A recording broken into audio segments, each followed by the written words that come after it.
Nogle spilverdener har du bare ikke lyst til at skulle videre fra, efter main quest er afsluttet eller rulleteksterne er løbet over skærmen.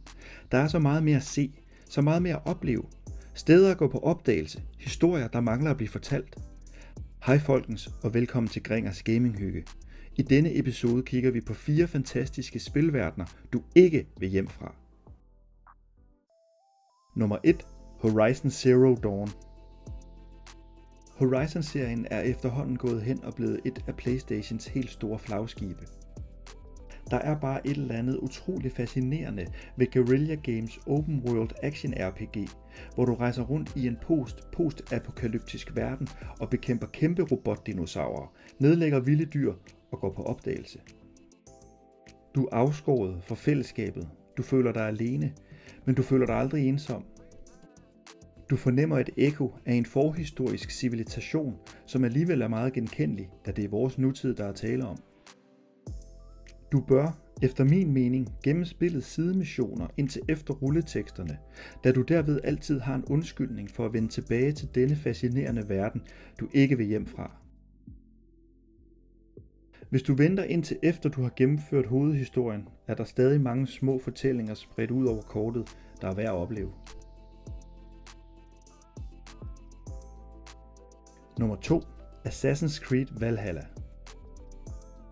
Jeg er ganske enkelt vild med Assassin's Creed Valhallas gigantiske og spændende verden. Mange har kritiseret spillet for at indeholde for meget ligegyldigt fyld og for ikke at være et rigtigt Assassin's Creed-spil. Og jo, det er da også et utroligt langt og tidskrævende spil, som føles meget anderledes end de originale Assassin's Creed-spil.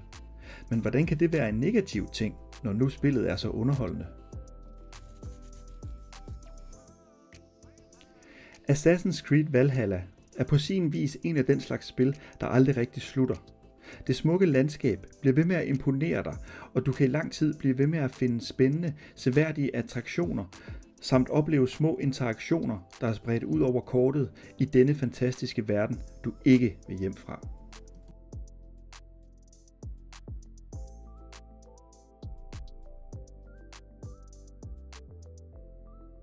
Nummer 3. The Witcher 3 Wild Hunt. Der er noget meget magisk over den verden CD Projekt Red har skabt til deres Witcher-univers. Nu har jeg ikke læst bøgerne, men jeg er sikker på, at den polske forfatter Andrzej Sapkowski har en del af æren for at skabe denne magi.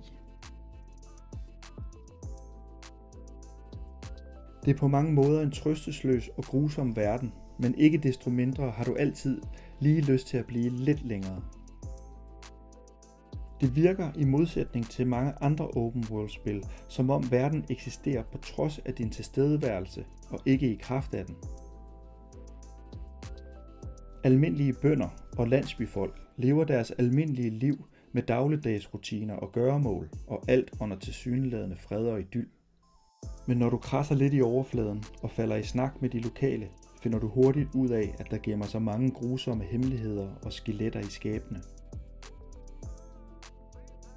Men det er sjældent lige til, og ofte står du i et svært dilemma, hvor der ofte kun er tabere og ingen vindere. Nummer 4. GTA 4. Selvom GTA 4 efterhånden har 17 år på bagen, fortjener det alligevel en plads i denne video.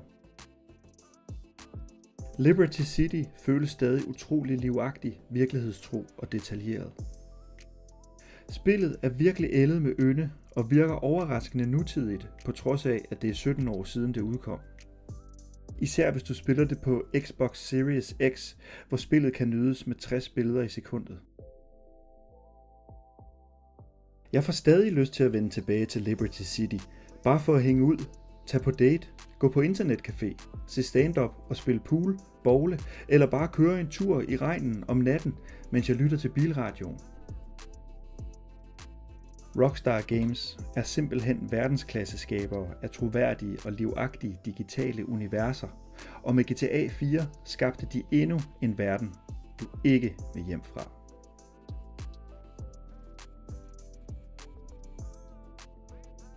Det var alt for denne omgang, folkens. Tak fordi du så med. Jeg håber, du har hygget dig. Hvilke spilverdener vil du ikke hjem fra? Lad os høre det i kommentarfeltet. Og indtil næste gang, vi hygges ved.